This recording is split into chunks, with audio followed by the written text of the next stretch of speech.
For our last bit of content for this Unit 1, we're going to be looking at some of the colonies that we really haven't addressed and then kind of comparing a few different regions of the northern, middle, and southern colonies. So our question for this is, in what ways did middle colonies develop differently than or similar to other regions of English North America? What I want to remind you as we go through this is one of your skills for short answers is comparison, and this question is asking about that comparison. The most significant middle colony is going to be Pennsylvania. And you can see in the parentheses there, I have the Holy Experiment. So what I want you to do is pause the video, look at this picture, and I want you to think about and jot down in your notes somewhere, how is this maybe different than the stuff we've talked about? The first thing you should have latched on to was, hey, they don't look like they're killing the Native Americans.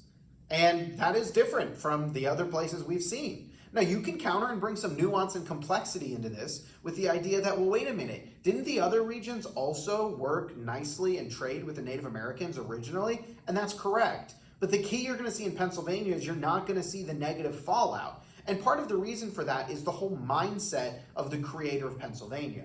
Now, Pennsylvania is created by a guy named William Penn.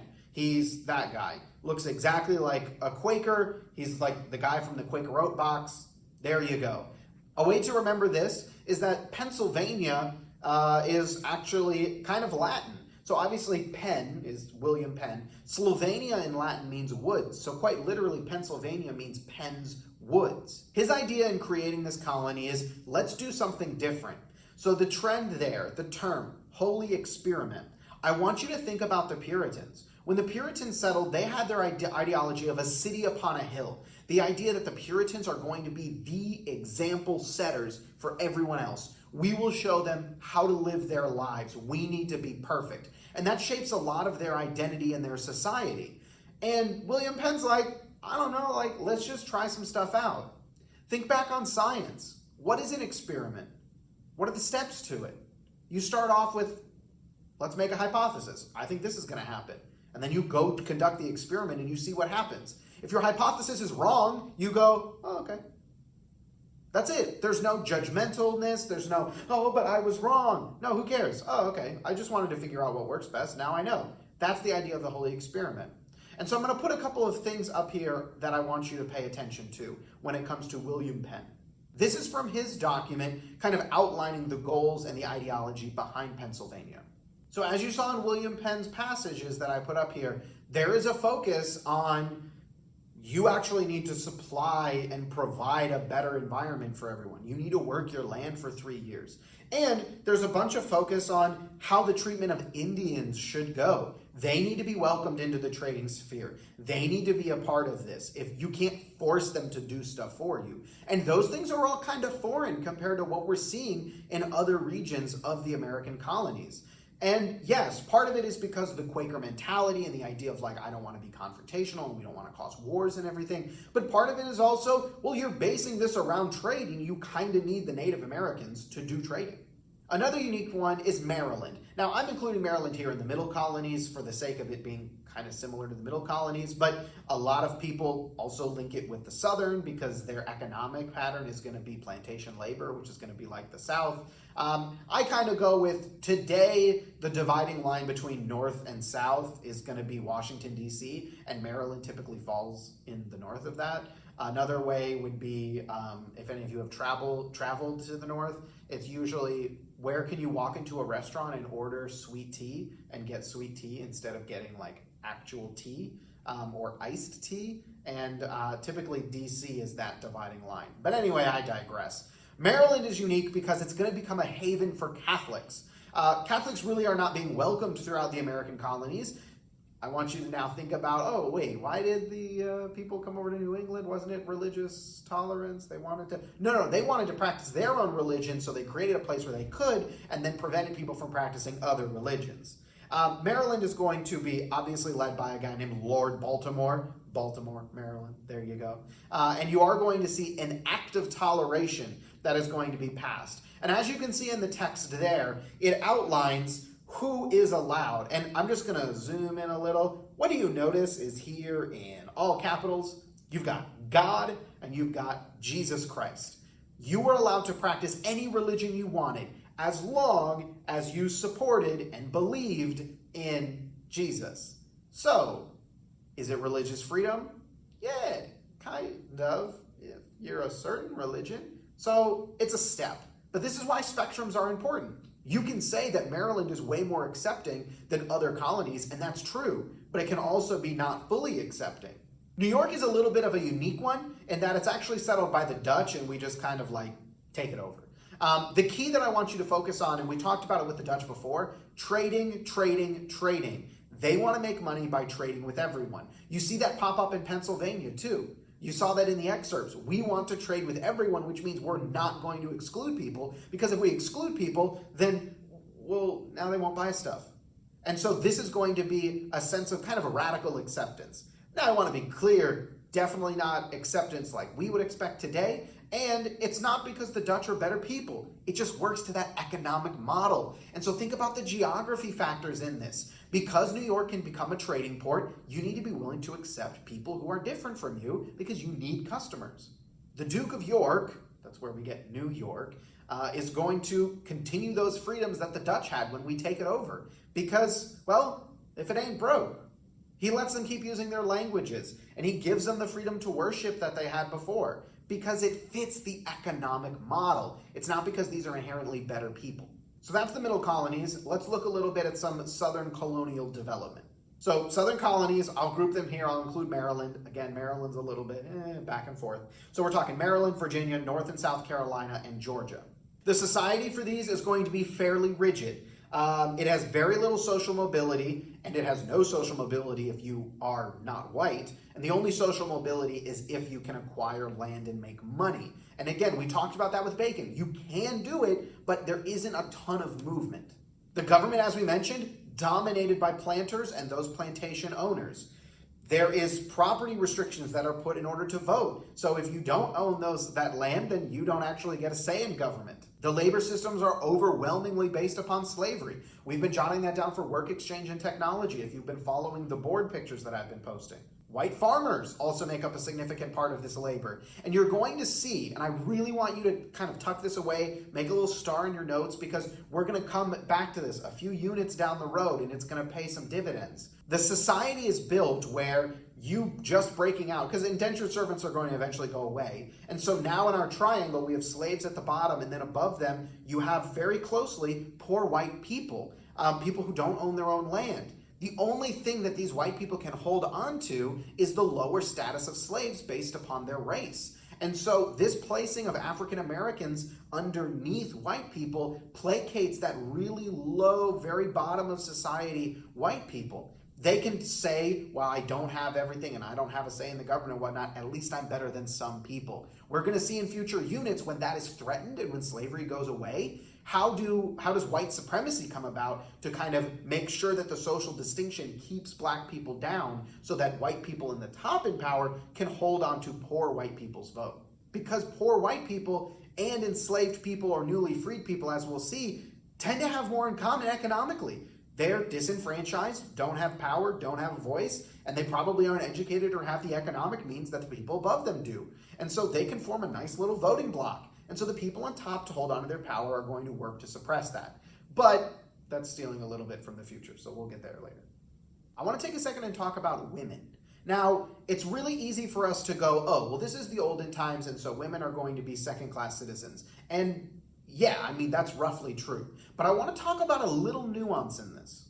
Family is the center of economic life. We talked in Work Exchange and Technology about the subsistence lifestyle of people in New England. And what you're going to see is that the family controls themselves. They are self-sufficient. You are going to make your own clothes. You are going to prepare your own products. You are going to grow your own food. You're not depending upon other people. That becomes a really significant part of American identity. You're taking care of yourself. You don't rely on other people. And there is no denying that women play a crucial part of this domestic lifestyle. So yes, you're going to see women kind of fall into a domestic role that we stereotypically expect from this time period. But I want to talk about the nuance here. In the beginning, there are high death rates that affect people, especially men. So let me ask you this question.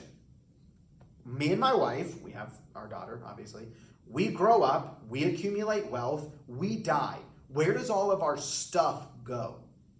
To my daughter. Now, if I die before my wife, my stuff would go to my wife. And what's happening in this time is there's a high death rate. And so men aren't living that long. And so men are dying, and then women are left in charge of the family. But the sons or the other children aren't at an age where they can actually take over the family. And so those things pass into the women. And so because of this, women actually get to hold a better, and I'll put better here in quotes because I'm comparing it to what it will become and what it was before. They get to hold a better place in society because they get to accumulate those things. They can own property. And so they're not just going to fit in this kind of, oh, I take care of the kids mentality that we tend to think of. However, as time goes on, those death rates will decline. And as they decline, you are going to see that that oldest son is able to get a little bit older, and that wealth, when the father dies, can now bypass the wife and go directly to that oldest son. And that's going to lead to cutting out women again. I want to stress the absolute huge economic value of women. They are a crucial part of the family dynamic, and they are sometimes the key determining factor in getting families out of poverty, and it's through their hard labor. I want to take the second and make a comparison to modern day.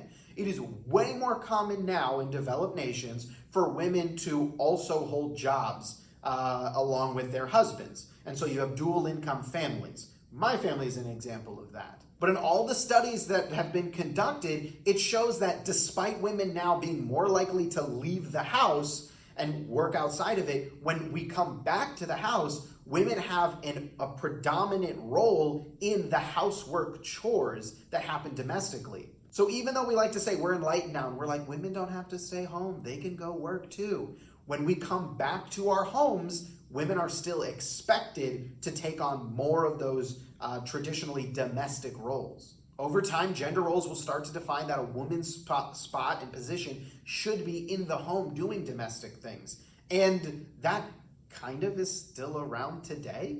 And eventually we are going to see the use of store-bought products increase. You can buy cloth from stores. You can buy eventually clothes from stores. You can buy the things that you were creating. You can purchase them. And you can go, oh, well, great. That's going to lead to a decrease in the amount of work that women have to do. But combined along with that, you're going to see infant mortality start to decline. And so now there really isn't protection at this time. And so now instead of those children, that you have a lot of children, them dying at younger ages, they're living on and they require more care and attention. So the actual work for women doesn't decrease. Okay, this passage we're going to read is bananas, so stick with me through this. This is by John Lawson. It says, A New Voyage to Carolina. So essentially where we are. Ladies, he's essentially describing what he thinks a Carolina woman should look like, and he's espousing upon what makes them better and different. And oh boy, take a second and read through this, and then I'll offer some commentary. Right away, he's like, wow, look at all the domestic stuff they're doing. These women are keeping their families clothed. But I want you to look at this little part here. It says that they have no occasion to run into the merchant's debt. They don't need to buy supplies, they can make them. There's value in being self-sufficient. Yes, you read that correctly. They marry very young, at 13 or 14. I do want to point out that we look at that and we're like, that's way too young. And then some people are like, well, actually, people married at a young age. And that's true, they did. But even he's like, 13 and 14 is very young. He also mentions if you have not made it to 20 and you haven't had a child, you are and this is his quote, a stale maid. There's obviously a gender role around women being mothers, and there is a huge societal expectation even today about women having children. And he leans into this. He talks about how you should have children. And he even mentions that the women of Carolina are fruitful, and he suggests that it has been observed that women long married and without children in other places have removed to Carolina and become joyful mothers. So he's saying if you haven't been able to have kids, come to the Carolinas and you will be able to have kids. But the last little bit I want you to focus on, the first two paragraphs were like, yeah, that's stereotypical gender roles of what we think this time period would have for women. But then he's talking about what I'll call hard work. And what I mean by that is backbreaking work, hard labor, things that we typically are like, well, that's what the man is supposed to take care of.